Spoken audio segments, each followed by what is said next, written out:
उत्तराधीन सूत्र के 28वें मार्ग गति अध्ययन में पहली गाथा में आया है मोक्ष मग्ग गयम कच्चम सुनेह जिण फासियम चौ कारण संयुक्तम नाण दर्शन लक्षणम। ज्ञान और दर्शन लक्षणों वाले चार कारणों से संयुक्त मोक्ष मार्ग पर गति कैसे होती है वह जिनेश्वर भाषित सुनो। सुने क्या, सुने किसकी, इस पर चर्चा चल रही थी कि सुनने का मात्र किसको अधिकार है, सुनाने का, बोध देने का, तत्वाबोध देने का, तत्व की परिकल्पना करने का अधिकार किसे है। उसके लिए आचारांग सूत्र के प्रथम सूत्र में 6-5 के 196 सूत्र चर्चा की थी और उसमें आया क्या राग द्वेष रहित निष्पक्ष सम्यक दृष्टि आगमज्ञ मुनि। ये तो पहले अर्हताएं योग्यताएं दी हैं कि वह राग द्वेष रहित यानी वीतरागी हो, किसी का उसे पक्षपात नहीं हो, फिर वह सम्यक ज्ञान सम्यक दर्शन का धारक हो और आगमों का ज्ञाता रहस्य मर्म को जानने वाला, व्याख्या करने की शक्ति वाला हो और फिर कहा वह मुनि हो। मुनि हो यानी मुनि का अर्थ मात्र वेश या लिंग से मुनित्व नहीं होता है, द्रव्य लिंगी को मोक्ष नहीं कहा है। वह अशुभ से शुभ में आकर के पुण्य का बंध तो कर सकता है, देवगति में यहाँ तक कि 9वें ग्रह तक तो जा सकता है, परंतु मुक्त मुनित्व के साथ ही मुक्ति होती है। इस अपेक्षा से मुनि के गुण होने चाहिए और मुनि के गुणों के लिए आवश्यक सूत्र में 27 प्रकार के गुण कहे हैं, वे सारे गुण हों वह मुनि है। ऐसा मुनि को आगमों का ज्ञाता हो और उसके बाद में यदि धर्म कथा करने के लिए बैठे तो क्यों, तो लोक पर अनुकंपा भाव से। अनुकंपा जीव का सहज स्वभाव है, दूसरों के प्रति दया करुणा अहिंसा का भाव यह श्रेष्ठ है, निश्चित है कि यह दूसरों के लिए भला करने वाला है, परंतु मैं दूसरे का भला कर सकता हूँ ऐसा अंदर में भाव हो तो मिथ्यात्व है और अज्ञान। भला तो नहीं कर सकता परंतु फिर भी यदि कोई बोध लेने के लिए, प्राप्त करने के लिए तीव्र जिज्ञासा वृत्ति लेकर के आता है, ऐसा मुमुक्षु भाव उसमें है तो उसको दया आती है। क्यों आती है कि यदि मैंने जन्म जरा मृत्यु के दुखों से मुक्ति का उपाय जान लिया है और ये अभी जन्म जरा मृत्यु के दुख से, चतुर्गति के भ्रमण से दुखी हो रहा है, उस दुख से मुक्त होना चाहता है। चाहते हो? सभी चाहते हैं। अभी कहूं कि चलो मोक्ष, अभी कहूं कि चलो मोक्ष, तो भले महाराज अभी कैसे, अभी अभी तो मेरी शादी हुई है, अभी तो मेरे दुधमुए बच्चे हैं, अभी महाराज मेरी लड़की आयुर्विज्ञान में पढ़ाई कर रही है, अभी मेरा बेटा यह यांत्रिकी में पढ़ रहा है, मेरी माताजी बीमार रहते हैं, मेरे पिताजी का भी स्वास्थ्य नरम रहता है, घर का मकान भी बनाना अधूरा पड़ा हुआ है, अभी कैसे चलूं? इच्छा, कहां से इच्छा? यहाँ वस्तुतः यदि उसको मोक्ष का मार्ग पकड़ना है तो संसार के मार्ग से विमुख होना पड़ता है। और संसार का मार्ग कौन सा है? संसार का अर्थ होता है चतुर्गति संसार। चतुर्गति में भटकने वाला वह कार्य कौन सा होता है? तो मूल में कहेंगे शुभाशुभ भाव। शुभ से पुण्य सुगति, अशुभ से पाप दुर्गति। सुगति में देवगति मनुष्य गति, दुर्गति में नरगति तिरंज गति। यदि निरंतर चतुर्गति में भटकते भटकते दुखी हुए हों तो दुखी हो क्या? बहनों को पूछ रहा हूं, दुखी हो क्या? बोले कैसे महाराज? हमारे घर के लोग बैठे हुए हैं, यदि अभी मैं कहूं कि दुखी हूं, क्यों?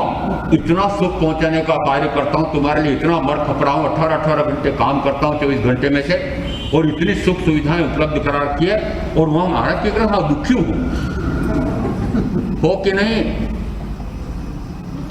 अरे दुखी यानी आपको मात्र वर्तमान के शरीर संबंधी, इंद्रिय विषयों संबंधी और कोई दुख है। ज्ञानियों ने इसको दुख नहीं कहा है। दुखों की जड़ जो है, मूल है, वह क्या है? तो कहा जन्मं दुखम जरा दुखम रोगाणि मरणानि ओ दुखो संसारो जस्त की संति जंतवो, कि जन्म दुख है, जरा यानी वृद्धावस्था, जीर्णावस्था, रोगावस्था, वृद्धावस्था, यह दुख है। और फिर कहा मृत्यु दुख। इसका अर्थ है जन्म जरा मृत्यु दुख है, क्योंकि जन्म लेना पड़ा है इसलिए इतने दुख है। जन्म ही न लेना पड़े तो कोई दुख होगा? तो मूल में दुख कौन सा?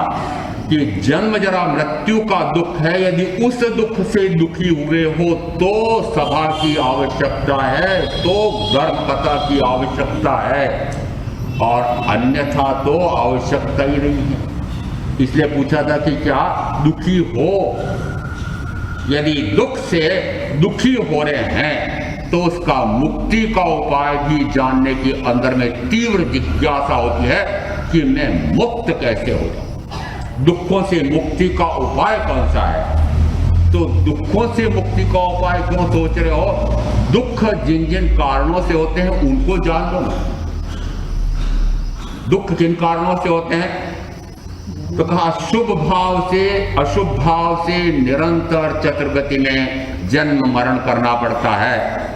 तो मूल तो शुभ भाव या अशुभ भाव, मुख्यता से तो अशुभ भाव यानी प्राणातिपात से लगा करके मिथ्या दर्शन शल्य तक के 18 पापस्थान है। और अभी जिन जिन ने कहा सभी मोक्ष जाना चाहते, मैंने कहा सभी? हाँ सभी। कोई नहीं जाना चाहते हो? कोई मोक्ष नहीं जाना चाहते हो? ऐसा तो कोई भी नहीं। काम कार्य कैसे कर रहे हो? अब बोलो। प्राणातिपात से मिथ्या दर्शन चलने तक के 18 पापस्थान का सेवन करना, पाप कर्म का बंद करना, दुर्गति में जाने का कारण मिट रहा है, घट रहा है, बंद हो रहे हैं।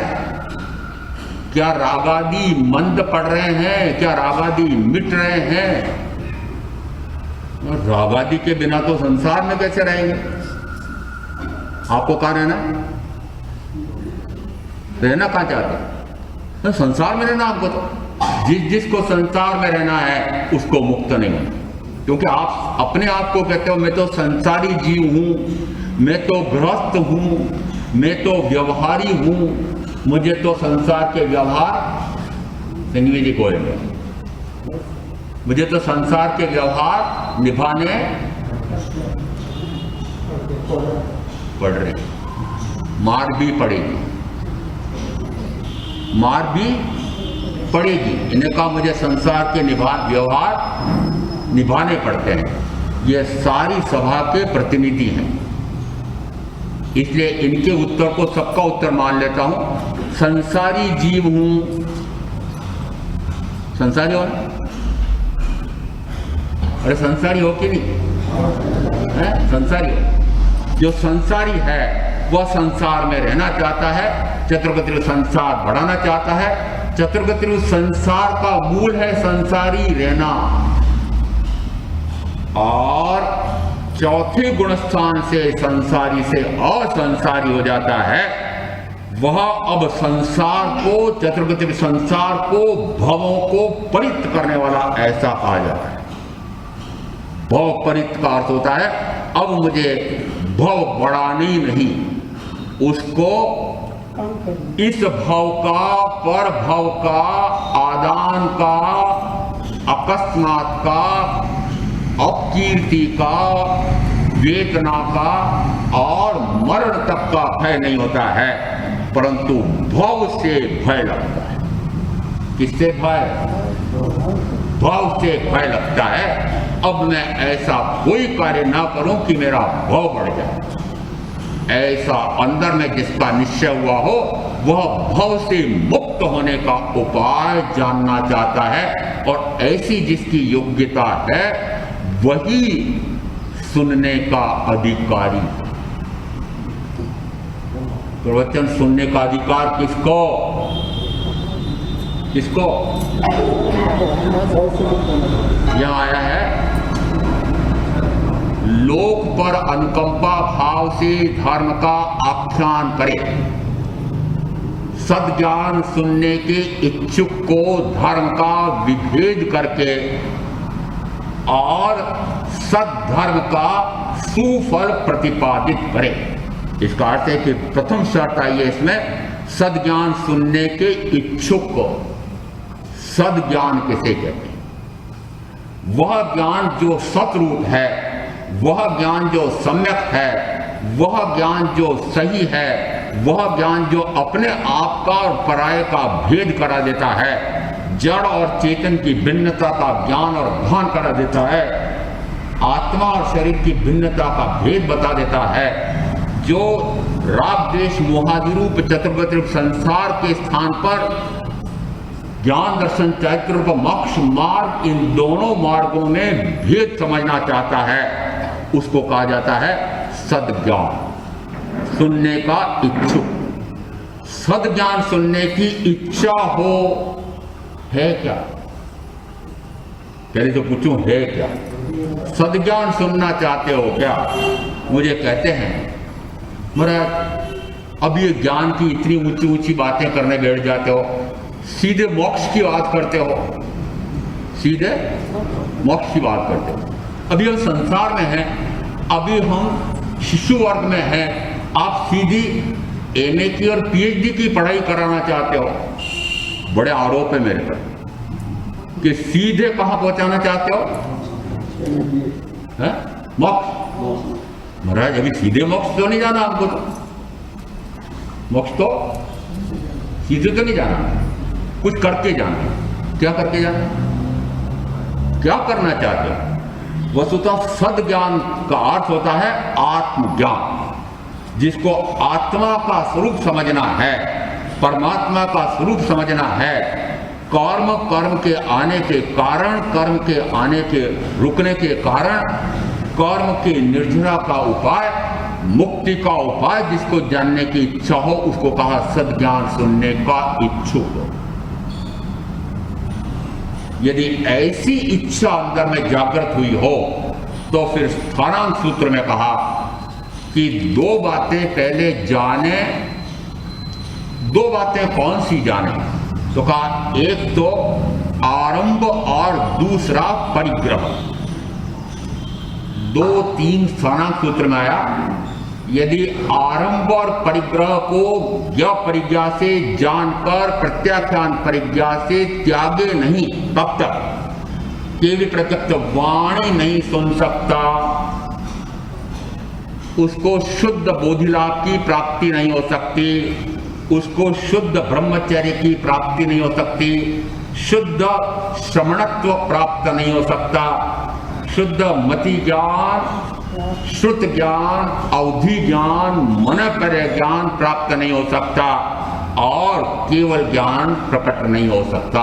इसका अर्थ है 10 बोल ऐसे आ गए हैं जिसमें कहा यदि आरंभ और परिग्रह को त्यागे नहीं। आरंभ यानी जो आप भाई अपेक्षा से ही श्रम विभाजन कायम है सामाजिक व्यवस्था में, आर्थिक व्यवस्था में, कि पुरुष इस प्रकार से आरंभ समारंभ में लगे रहते हैं।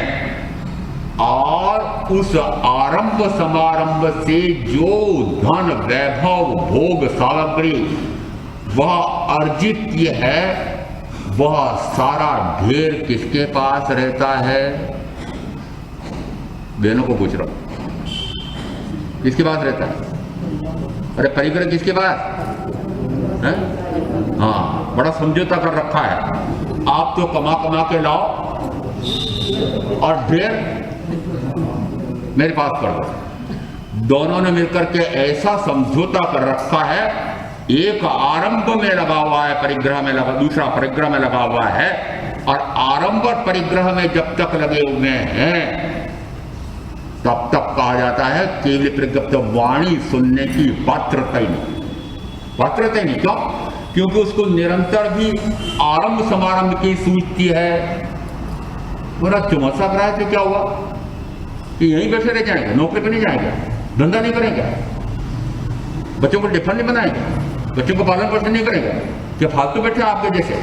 जी हाँ, क्यों अजाए सुबह सुबह लो मुझे ऊपर से कह रहे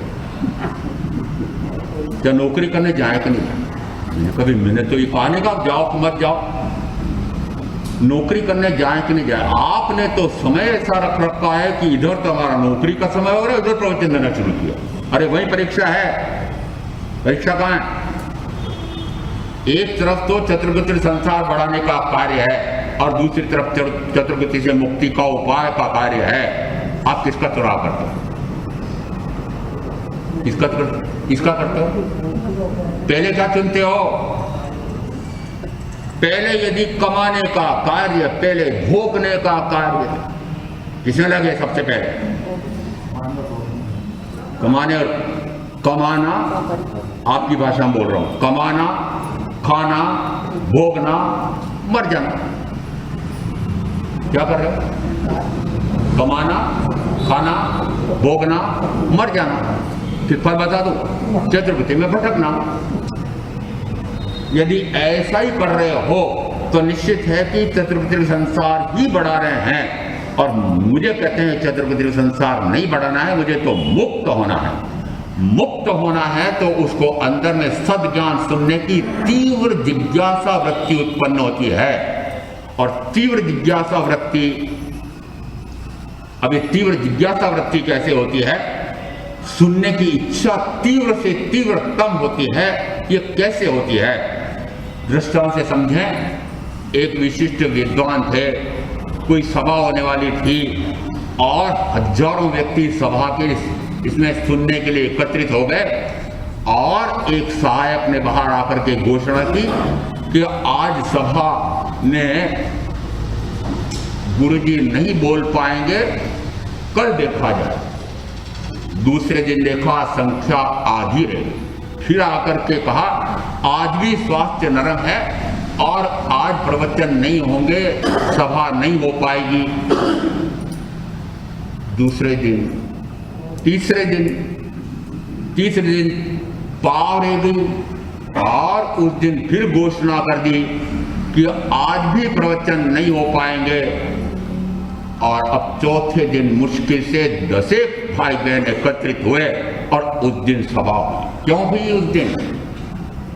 उन्हें कहा इतने दिन से निरंतर आ रहे हैं, प्रतीक्षा करते करते भी आज तो फिर भी आए हैं कि आज तो सुनेंगे ही सुनेंगे। किसकी सुख सुविधा से सुनना चाहते हो? हमारी सुख और सुविधा के अनुसार समय तय करो। मंत्री जी, समय निर्धारण किसके अनुसार होगा? किसके अनुसार होगा? श्रोता के अनुसार। हम जब चाहे जब सुनाओ। हमारा जो बहुत सारे ऐसे भाई हैं जो प्रवचन में नहीं आ पाते हैं, बहुत सारी ऐसी बहनें हैं कि जो प्रवचन सुनने में आ नहीं पाती हैं। घर पर उनको टिफिन बनाना है, बड़ों का नाश्ता बनाना है, घर के सारे कार्य भी करने हैं। और मतलब दोपहर में 2 से 3 में हम तो व्यापार व्यवस्था में चले जाएंगे, नौकरी पे चले जाएंगे और इनका भी बच्चा आ जाता है। वो 12:30 से 1 में, 1:30 में, 2 बजे आता है।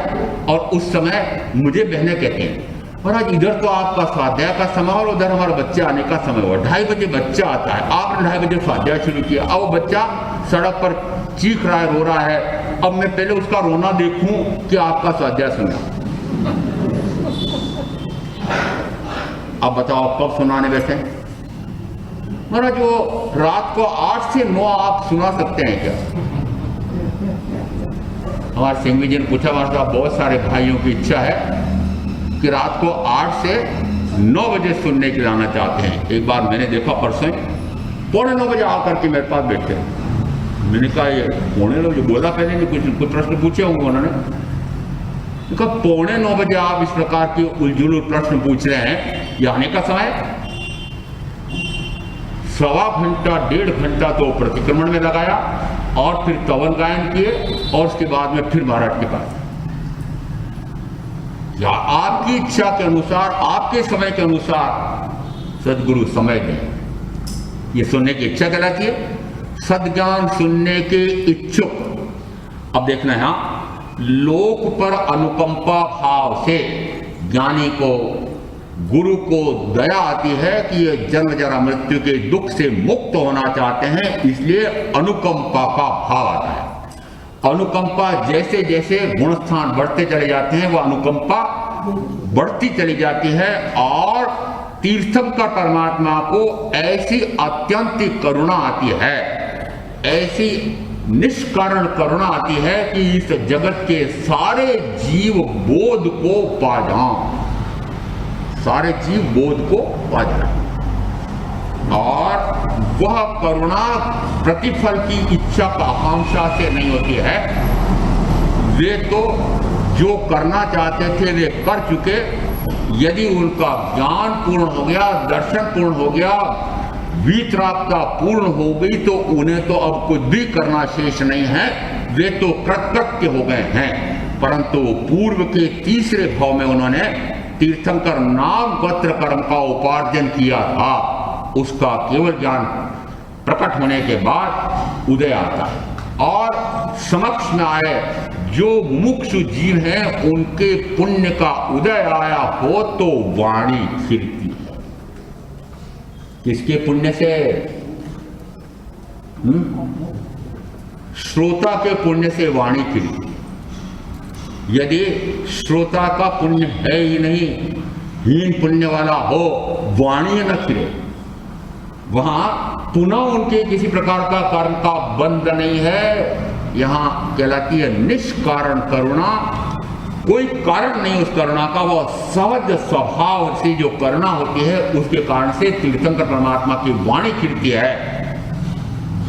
उनके स्थान पर जब छठे गुण स्थानवर्ती संयमी प्रवचन करते हैं तो उनका लक्ष्य क्या? तो यहां दिया है लोक पर अनुकंपा भाव से, और फिर सूत्र में कहा फलाकांक्षा से रहित होकर के, अग्लान भाव से प्रमुदित होकर के, आनंदित रहते हुए और धर्म कथा कहे। फलाकांक्षा से रहित, फलाकांक्षा का क्या अर्थ? किसी फल की इच्छा नहीं करना। फल की इच्छा है ना क्या?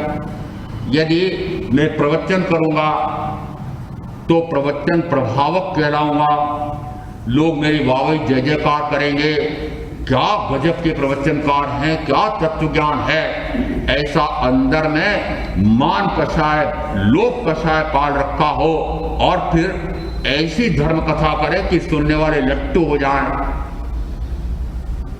ये लक्ष्य सही है का नहीं? फलाकांक्षा से रहित, मात्र अनुकंपा। अनुकंपा भी कौन सी? अनुकंपा दो प्रकार से हो सकती है। एक तो दूसरे जीव के द्रव्य प्राणों की, शरीर की रक्षा करना, उसको भूख लग रही है, प्यास लग रही है, गर्मी सर्दी लग रही है, शरीर के रोग का उपचार कराना है, उसके द्रव्य प्राणों पर, शरीर पर आपको दया आती है, वह भी अनुकंपा ही है, वह पुण्य का कारण।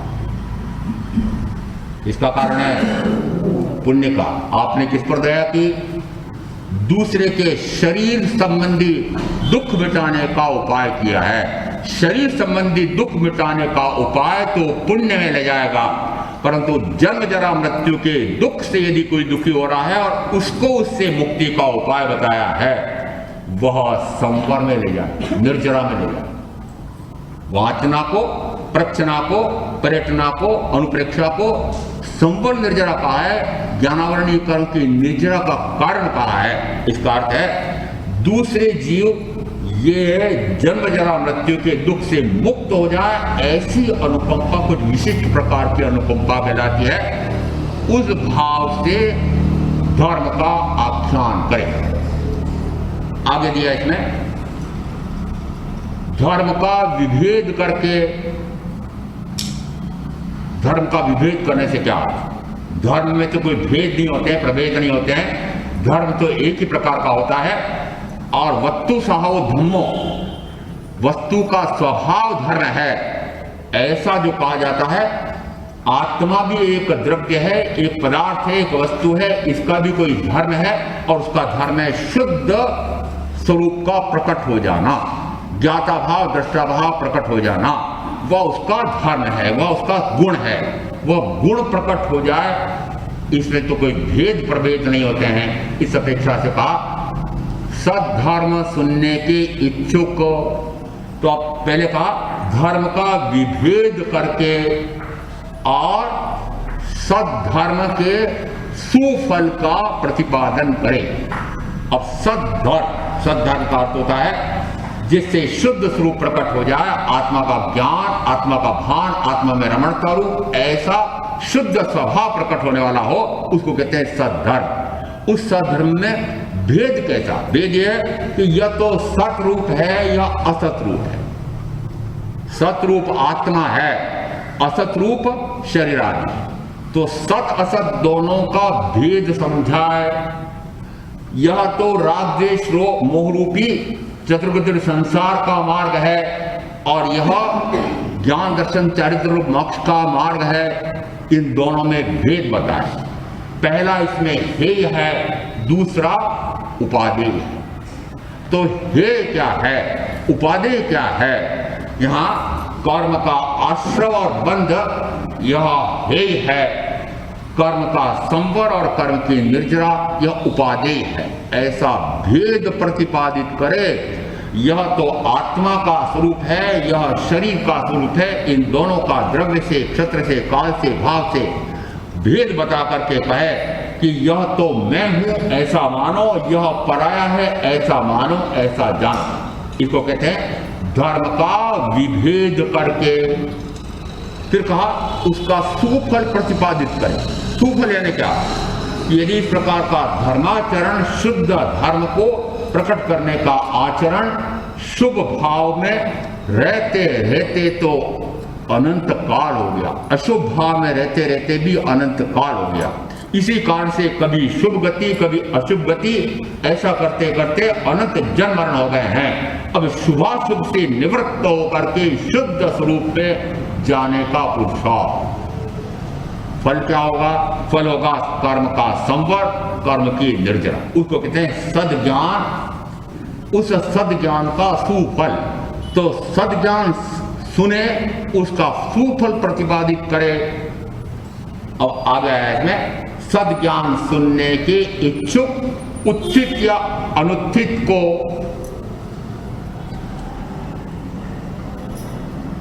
सबसे पहले इन सद्ज्ञान सुनने के इच्छुक की बात आ रही है कि इच्छा किसकी हुई है कि मैं भी सत्संग में जाऊं, मैं भी सत्स्वरूप को समझूं, असत स्वरूप को समझूं।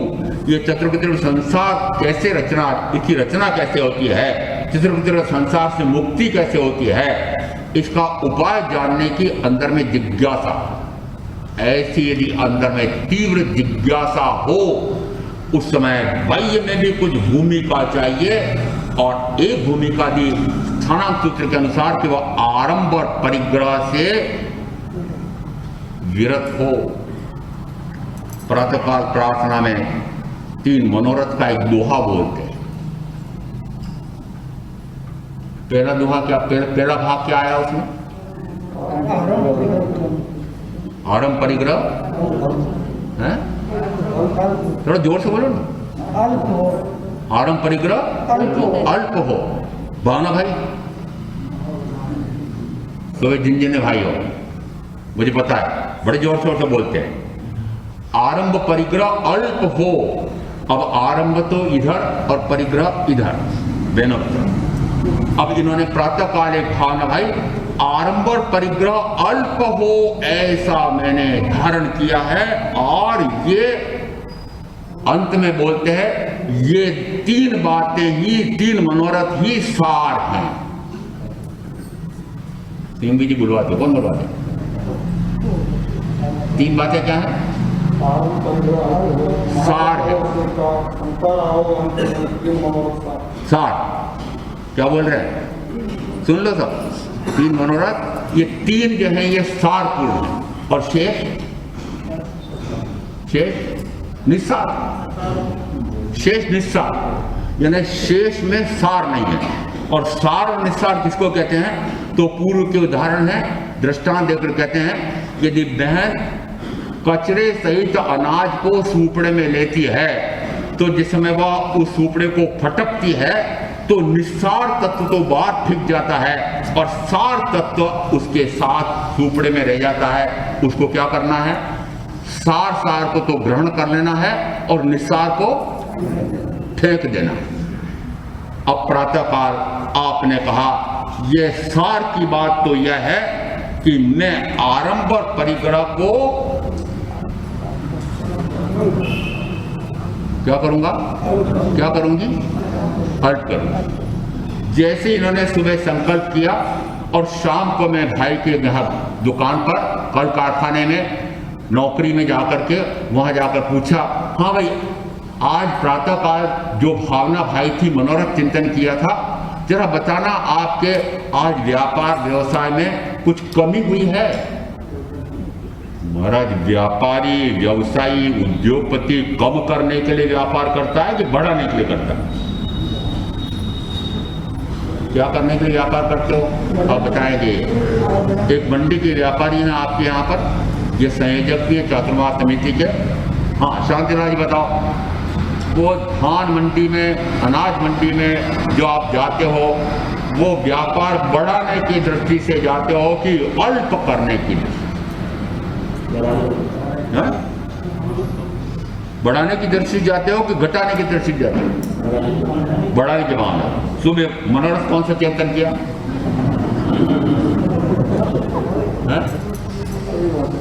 मनोरथ कौन सा किया था कि आज मैं आरंभ और परिग्रह को अल्प करूंगा। मैंने कहा स्वयं ही संकल्प करते हैं, मेरी साक्षी में मुझे लाके बिठाते हैं। मैंने कहा मंगलवार सुना कि गोचरी चला जाऊंगा। नहीं महाराज नहीं, बैठो आपके सामने संकल्प लें। किसकी साक्षी से संकल्प लिया और फिर तोड़ा? हाँ तोड़ा। मैंने कहा गुरु की साक्षी से संकल्प लिया और संकल्प लेते से तोड़ा। इसलिए मैं तो साक्षी भी नहीं बढ़ता, इसलिए पचकान में नहीं कराता।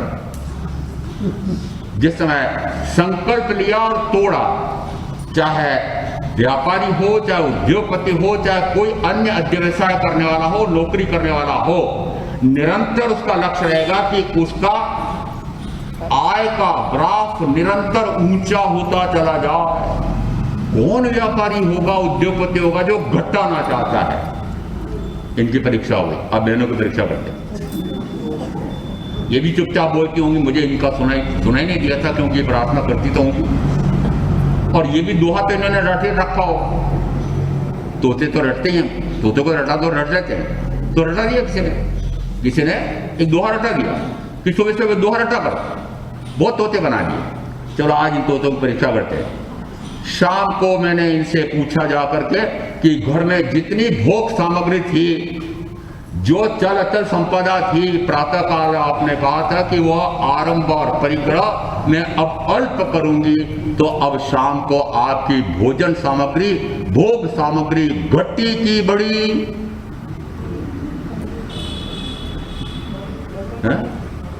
बढ़ी? शाम को बढ़ गई क्या? अरे शाम को बढ़ गई कि घट गई? बोलो सही, घटी की बढ़ी? बढ़ गई। न जाने कितनी और वस्तुएं बढ़िया से बढ़िया सुख पूर्वक आराम से इंद्रिय विषयों का भोग करने के लिए और बढ़ गई और न बढ़ रही हो। मेरी बड़ी बहन के तो ऐसा बढ़िया हो गया है, ऐसा बढ़िया सोफा, ऐसा बढ़िया अमुक अमुक। और क्या करते हो? लो ऊपर से क्या करते हो? उपालम, कड़ीकोटी, क्या करते हो? मैं ईमानदारी से व्यापार करने वाला हूं, आजीविका उपार्जन, ये मार्गानुसारी के 35 बोल आए हैं और उसमें कहा कि पहले ही बोल आया है आजीविका ने ईमानदारी पूर्वक ही उपार्जित करूंगा, ऐसा पढ़ में जान दो। किसने कहा? कोई उदय मनी ने कहा क्या? उनकी बातों से घर गृहस्थी चलेगी क्या? उदय मनी की बातों से घर गृहस्थी चलने वाली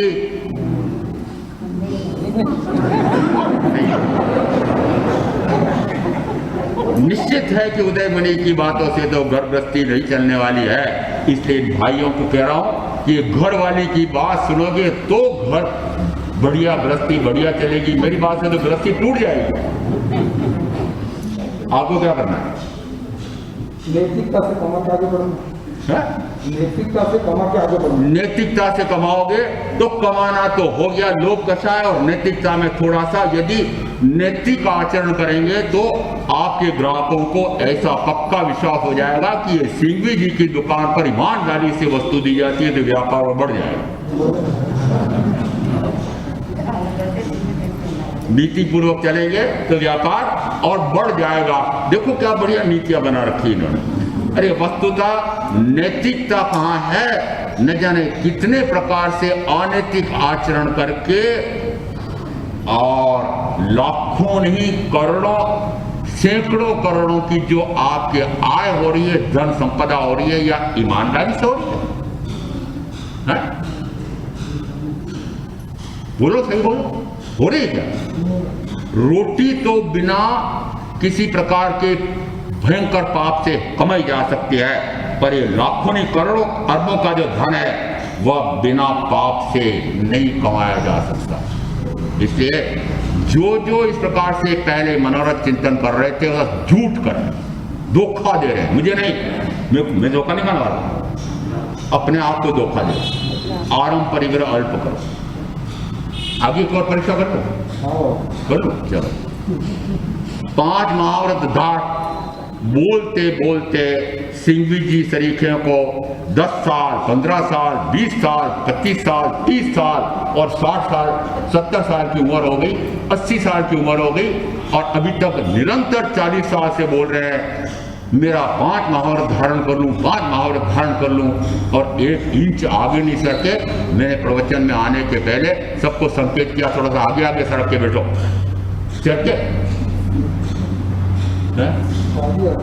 सड़के क्या आगे सड़के क्या पूछ रहा हूं, आगे सड़के क्या? आगे सरकने का अर्थ है कि जो आपने जिस समय सम्यक प्रकट की थी उस समय के बाद निरंतर प्रगति होनी चाहिए। सम्यक निरंतर शुद्ध शुद्ध शुद्ध शुद्ध होती चली जाए, कषाय निरंतर पतले होते चले जाए, मंद होते चले जाए, और उसके बाद फिर निरंतर आपके 5 इंद्रियों की भोगों की आसक्ति घटते चले जाए, और फिर एक दिन ऐसा लगे कि वो देखो इन्होंने 5 महाव्रत धारण कर लिया। भूमिका नहीं, भूमिका बनाई क्या? भूमिका बना रहे हैं क्या? रोज चिंतन कर रहे हैं कि 5 महाव्रत धारण करूं, 5 महाव्रत धारण करूं, और बोलते बोलते बूढ़े हो जाएंगे, रोगी हो जाएंगे। महाराज अब तो बूढ़ा हो गया, अब क्या महाव्रत लो? फिर इतने साल तक बोलते क्यों रहे? वो बोलना सही आ गया। तीसरा, अभी इनकी बात आवश्यकता नहीं, परंतु चूंकि इनका मनोरथ की बात आई थी इसलिए बता दें, अंतिम समय संथारा करूंगा, और जिस समय संथारे का अवसर आता है उस समय मूर्छा, मोह मूर्छा में जिसने पूरा जीवन व्यतीत किया हो उसको क्या अंतिम समय में मोह मूर्छा टूट करके भाव आएगा कि मैं संलेखना पूर्वक संथारा करके समाधि मरण करूं? ये मनोरथ का मात्र चिंतन करने से नहीं होगा, निरंतर जैसा आपने भाव संकल्प किया है, संकल्प करना पड़ेगा। मात्र मनोरथ चिंतन नहीं, संकल्प, और संकल्प के साथ करना पड़ेगा दृढ़ संकल्प, तो आगे बढ़ा जा सकता है। दृढ़ संकल्प करके फिर अपने आत्मा का ही उत्थान, कर्म, बल, वीर्य, पुरुषाकार, पराक्रम अपनी आत्मा के शुद्ध स्वरूप को प्रकट करने के लिए लगेगा, तब जाकर के आगे बढ़ पाएंगे। उसको कहा सद्ज्ञान सुनने का इच्छुक। अब ये आगे उत्थित या अनुत्थित। उत्थित का अर्थ होता है जो अभी जग गया है। कौन जग गया कहा जाता है? जिसको आत्मा के स्वरूप को जानने की तीव्र जिज्ञासा हो गई है। मान लेना कि वह आत्मा में जागृत हो गया, वह सुनना तो चाहता है, सुनना चाहता है ना, हो सकता है कि और कोई उसके आजीविका की बाधा है, रोग की बाधा है और वह सत्संग में जा नहीं पा रहा है, तब भी वह जाने की तीव्र इच्छा रखता है, उससे सातिशय पुण्य का उपार्जन होता है।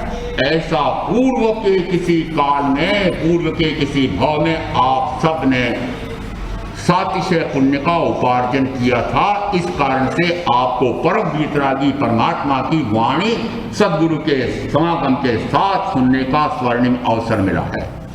मान लेना सातिशय पुण्य का अर्थ होता है जिस पुण्य से परम वीतरागी की वाणी और सद्गुरु का समागम, सत शुद्ध श्रवण, ये तब मिलते हैं।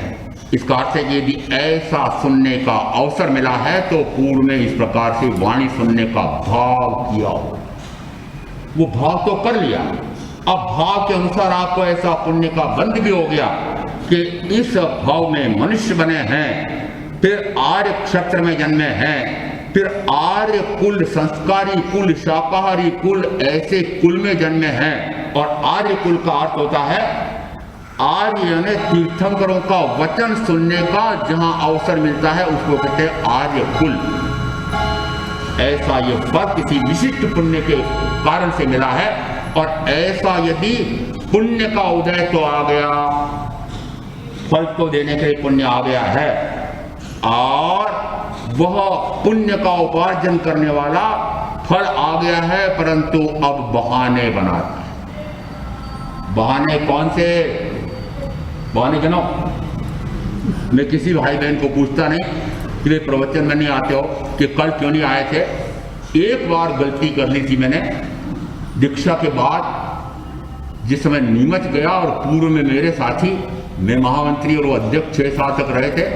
मैंने कहा तीसरा दिन हो गया महाराज को आए हुए, आप तो आए नहीं, तीसरा दिन हो गया। जो उन्होंने पिछले 2 दिन की कथा सुनाने शुरू की और मैंने कहा चुप रहो गलती हो गई मेरे से। मैं तो पता है मुझे, तो मैं गृहस्थी में रहा हूं इतने वर्षों तक कि आपके पास प्रवचन न सुनने के, न आने के 1000 बहाने। कितने? क्यों पूछूं? पूछते ही नहीं। क्यों नहीं आए? पूछते ही नहीं। क्यों? मुझे बुला के क्या करना? आओ तो आपका भला, सुन लेना, आओ तो आपका भला और ना आओ तो मेरा भला। ना आओ तो मेरा भला का क्या अर्थ है? मैंने कहा आपके साथ मुझे क्यों इस प्रकार से बैठ करके करना? मैं अपना स्वाध्याय करूंगा, ध्यान करूंगा, ज्ञान करूंगा, लेखन करूंगा, क्या करना मुझे आपके साथ बैठ करके? इसलिए आप आओ तो आपके भले के लिए आते हो, मैं परेशान नहीं है। मेरे पर कृपा कर जा रहे हो? नहीं, मुझे सुनने की इच्छा है, इस कारण से मैं आई हूं या आया हूं। ये सद्ज्ञान सुनने की इच्छा। अब जिस समय ऐसा सद्ज्ञान सुनने की इच्छा भी हो, और अब उसके बाद में कहा कि वह उत्थित हो चाहे अनुत्थित हो, अभी वह घोर मिथ्यात्व में पड़ा हुआ है, घोर अज्ञान में पड़ा हुआ है और अनंत मिथ्या मोहादि में पड़ा हुआ है, परंतु अब वह उसको मिटाने का उपाय चाहता है, उसको कहते हैं अनुत्थित। उठा तो नहीं है, अभी जागृत नहीं हुआ है, पर जागृत होने के लिए तीव्र जिज्ञासा उसकी। अब मैं आत्मा में जब जाना चाहता हूँ, संसार में सो जाना चाहता हूँ, व्यवहार में सो जाना चाहता हूँ और आत्मा में जब जाना चाहता हूँ। जो आत्मा में जगता है और संसार में सोता है उसको तो कहा ज्ञानी, और जो आत्मा में तो सोता है और व्यवहार में जागृत रहता है। आप भाई बहनों से पूछ रहा हूं, आप व्यवहार पहले निभाते हो? व्यवहार पहले निभाते? उदाहरण देते हैं, महाराज मैं जिस समय आ ही रही थी, बस मैं कपड़े पहन करके तैयारी हुआ था मैं आसन पूंजी वगैरह ले करके और समय के वस्त्र भी बदल चुका था और मात्र भूपत्ति बांधना बाकी थी, बस रास्ते में आने वाला था और समधी जी आ गए और विशेष बात समधन जी भी आ गए। समधी जी तो फिर भी आते रहते हैं, साथ में कौन आ गए? और उन्होंने कहा मैं तो 1-8 घंटे के लिए आया हूं, हम तो 1 घंटे 1.5 घंटे रुकने वाले हैं, प्रवचन तो रोज ही होंगे। क्या कहा? प्रवचन तो रोज ही होंगे, हमको रोज रोज आते हैं क्या? महाराज इस कारण से मुझे रुकना पड़ा। मैंने कहा रुक करके क्या किया? आपसे पूछो रुक करके क्या? मुझे पता आप क्या करते हो। महाराज उनके साथ बैठ करके मीठी मीठी बातें की, मीठे मीठे भोजन व्यंजन बनाए, परोसे, खाए, खिलाए और फिर बता दूं कर्मों का पहाड़ लगाया। तो महाराज क्या फिर आने जाने वालों का अवगत नहीं करें? मैंने कहा मैंने कब कहा मत करो, ये थोड़ी कहा मैंने कहा आप, मैं कहूं कि मत करो तो रुकोगे? रुकोगे? और मैं कहूं कि मत करो तो रुकोगे? नहीं रुकोगे। महाराज हम तो व्यवहार ही जीव है, व्यवहार तो निभाना पड़ेगा हमको, तो व्यवहार निभाना पड़ेगा। इसको कहते हैं जो व्यवहार में जगता है तो आत्मा में सोता, और जो आत्मा में जग गया है वो व्यवहार छोड़ दे। व्यावहारिक जगत में जो कार्य आप करेंगे वह निश्चित रूप से मोह संबंधी कार्य होगा। वह मोह अज्ञानता और मिथ्यात्व के साथ होता है, और अज्ञान, मिथ्यात्व और मिथ्या मोह तीनों मिलकर के कर्म का आश्रय बंद कराते हैं। आपने बंद के मार्ग को प्राथमिकता दे रखी है, मोक्ष के मार्ग को प्राथमिकता नहीं दी। प्राथमिकता किसको दी? क्या आप कह सकते हैं नहीं अभी मेरा सामायिक का समय है, स्वाध्याय का समय है, पहले मैं सामायिक करूंगा, पहले मैं प्रवचन सुनने जाऊंगा, आप भी चलते हो तो चलो, और नहीं तो ठीक है मैं अभी 1 घंटे में आता हूं। आते छोड़ के उसको कहते हैं सद्ज्ञान सुनने की तीव्र इच्छा, उसको कहते हैं जागृत, उसको कहते हैं उत्थित जागृति। बहाने बनाने के लिए एक, अभी तो उदाहरण एक दिया है, एक नहीं हजारों होंगे आपके पास, मुझे पता है हजारों उदाहरण, इसलिए मैं पूछता नहीं, परंतु मुझे यदि पूछ भी लूं न भी पूछूं तो मुझे ज्ञात है कि आपके पास हजारों बहाने हैं। जो इस प्रकार से बहानेबाजी करता है वह अपना स्वयं का नुकसान करता है। मुझे कोई अंतर नहीं पड़ेगा, मुझे कोई अंतर नहीं पड़ेगा। हानि किसकी होगी? अपनी होगी। नहीं महाराज जब संसार बैठे तो संसार का व्यवहार तो निभाना पड़ेगा। संसार बैठो। जिस समय अर्जुन माली ने पूछा था आप कौन, पूछा था, क्या उत्तर दिया था? मैं जीवा जीव का जानकार श्रमणोपासक सुदर्शन सावक हूं। क्या उत्तर दिया? संसारी हूं, गृहस्थ हूं, व्यवहारी हूं, ऐसा उत्तर दिया था। क्या उत्तर दिया था? जीवा जीव का जानकार, और फिर आगे दिया भगवान महावीर का उपासक, श्रमणोपासक, श्रमण यानी महाश्रमण महावीर उनका उपासक, ऐसा मैं श्रमणोपासक हूं। और श्रमणोपासक की परीक्षा देखो कि घोराति घोर संकट है। कौन सा संकट है? बहाना बनाने के लिए पक्का था कि अर्जुन माली का इतना आतंक है, प्रतिदिन 7 व्यक्तियों की हत्या कर रहा है। इस कारण से माता पिता ने समझाया, और जिस समय सारे मोहल्ले की गली के सड़क के चारों तरफ जो खड़े थे, क्या मूर्ख है, महामूर्ख है, मरने के लिए जा रहा है। आप क्या करोगे? आप भी ऐसे करो। कैसा करोगे? मरने के लिए क्यों जाऊं? भगवान तो सर्वज्ञ है, मैं यहीं से वंदना कर लूंगा, वे तो जानते हैं, देख लेंगे, सुन लेंगे, मान लेंगे। निकाय साक्षात तीर्थंकर विराजे हुए हैं और मैं यहीं बैठे बैठे वंदना कर लूं, ऐसे कैसे होगा? मैं तो चाहे कुछ भी हो जाए मैं वहां जाऊंगा और प्रत्यक्ष उनके दर्शन करके और उनका ज्ञान श्रवण करूंगा। इसको कहते हैं तीव्र जिज्ञासा। मरण आ जाए वो स्वीकार है, परंतु केवली की वाणी सुनना यह नहीं छोड़ना। ऐसा संकल्प बातें करते हैं, मरण आ जाए, मरण सबसे भयंकर और कितना बड़ा थी बहाना थी। बहाना कितना बड़ा है कि मृत्यु हो जाए, इस प्रकार का बहाना है। पक्का बहाना था ना, न जाने का। ऐसा पक्का बहाना उसका भी उन्होंने कहा नहीं मुझे तो जाने जाना। ऐसा संकल्प आपका है कि मुझे जाना ही जाना, कुछ भी हो जाए मुझे जाना ही जाना, मृत्यु आ जाए। जिस समय ऐसी अंदर में तीव्र जागृति होती है, उसको जिस समय थोड़ा सा कषाय को शांत करता है, इंद्रिय विषयों को मंद करता है और आरंभ परिग्रह को घटाता है, फिर उसमें से समय बचाता है और समय बचा करके वह स्वाध्याय में, सत्सुत श्रवण में, सदगुरु के समागम में जाकर के सुनना चाहता है, उसको नाम दिया सद्ज्ञान सुनने की इच्छुक, उत्थित या अनुचित। अब उनके लिए क्या आगे कहते हैं क्या करे, तो उत्थित या अनुचित को, सद्ज्ञान सुनने के इच्छुक को क्या क्या सुना है, उसके लिए भी मुझे बांध रखा है कौन कौन से विषय वस्तु को लूंगा। खुला नहीं रखा है, कुछ भी बोलूं ऐसा नहीं है। शांति, विरति, उपशम, निर्वाण, मार्गव, आर्जव, लाघव और अहिंसा का प्रतिपादन करें। अब ये 10 विषय वस्तु दी थी, वापस बोलो किस किस का उपदेश दे सकता हूं? बोलो, रंगीन पछेवड़ी वाले बोलेंगे।